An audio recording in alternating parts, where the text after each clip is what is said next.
എല്ലാവർക്കും news first മലയാളത്തിന്റെ പുതിയൊരു വീഡിയോയിലേക്ക് സ്വാഗതം. ക്രിക്കറ്റ് വാർത്തകൾ ആദ്യമേ അറിയാൻ ഈ ചാനൽ മറക്കാതെ സബ്സ്ക്രൈബ് ചെയ്യുക. ഓസ്ട്രേലിയക്കെതിരായ 4ാം ടെസ്റ്റിന്റെ 3ാം ദിവസം ഇന്ത്യയ്ക്ക് ആശ്വാസമായിരുന്നു. ഇന്നത്തെ മത്സരം നിർത്തുമ്പോൾ ഇന്ത്യ 358-9 എന്ന നിലയിലാണ്. ഓസ്ട്രേലിയൻ സ്കോർ മറികടക്കാൻ ഇനി 116 റൺസ് കൂടി വേണം ഇന്ത്യയ്ക്ക്. ഇന്നത്തെ മത്സരശേഷം ഇന്ത്യൻ ക്യാപ്റ്റൻ രോഹിത് ശർമ്മ പറഞ്ഞ് ഇങ്ങനെയാണ്: ഇന്നത്തെ ടീമിന്റെ പ്രകടനം മികച്ചതായിരുന്നു. അവരുടെ പ്രയത്നത്തെ ഞാൻ അഭിനന്ദിക്കുന്നു. ഓസ്ട്രേലിയൻ ബൌളേഴ്സ് ഞങ്ങൾക്ക് കാര്യങ്ങൾ എളുപ്പമാക്കി തരില്ലെന്ന് ഞങ്ങൾക്കറിയാമായിരുന്നു. എന്നാൽ നിതീഷ് കുമാർ റെഡ്ഡിയുടെ മികച്ച പ്രകടനം വളരെയധികം പ്രശംസിക്കേണ്ടത് തന്നെയാണ്. വളരെ ചെറുപ്പവും വലിയ വേദിയിൽ താരതമ്യേന പുതിയതുമായ ഒരാൾ സമ്മർദ്ദം കൈകാര്യം ചെയ്ത രീതിയും ടീമിനായി നൽകിയ റൺസുകളും ശരിക്കും ശ്രദ്ധേയമായിരുന്നു.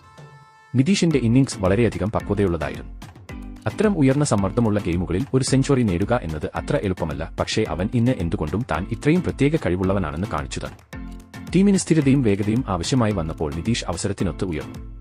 ഇതുപോലുള്ള പ്രകടനങ്ങൾ എല്ലാവരെയും പ്രചോദിപ്പിക്കുകയും അവസാനം വരെ പോരാടാനുള്ള വിശ്വാസം നൽകുകയും ചെയ്യും. അതുപോലെ തന്നെ വാഷിംഗ്ടൺ സുന്ദറിന്റെ ഇന്നിംഗ്സും മനോഹരമായിരുന്നു. നാളെ മറ്റൊരു നിർണായക ദിനമാണ്. വളരെയധികം ശ്രദ്ധിച്ച് കളിക്കേണ്ട സമയവുമാണ്. പ്ലാൻ ചെയ്ത പദ്ധതികൾ നന്നായി നടപ്പിലാക്കുകയും വേണം. ഈ പരമ്പരയിൽ ഇന്ത്യ ഇപ്പോഴും വളരെ സജീവമാണ്. ഈ മത്സരം ഇന്ത്യ തന്നെ വിജയിക്കും എന്ന് എനിക്ക് ഉറപ്പുണ്ട്. അവസാനമായി ആരാധകരുടെ അവിശ്വസനീയമായ പിന്തുണയ്ക്ക് നന്ദി പറയാൻ ഞാൻ ആഗ്രഹിക്കുന്നു. നിങ്ങളുടെ ഊർജ്ജമാണ് ഞങ്ങളെ മുന്നോട്ട് നയിക്കുന്നത് എന്നും രോഹിത് വ്യക്തമാക്കി.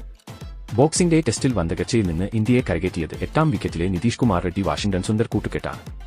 ഇതുപോലെ തന്നെ ഇന്ത്യ മികച്ച പ്രകടനം കാഴ്ചവെച്ചാൽ ഈ മത്സരത്തിലേക്ക് ഇന്ത്യക്ക് തിരിച്ചുവരാൻ സാധിക്കുന്നതാണ്. ഇതിനെപ്പറ്റി നിങ്ങളുടെ അഭിപ്രായം എന്തെന്ന് താഴെ കമന്റ് ചെയ്യുക.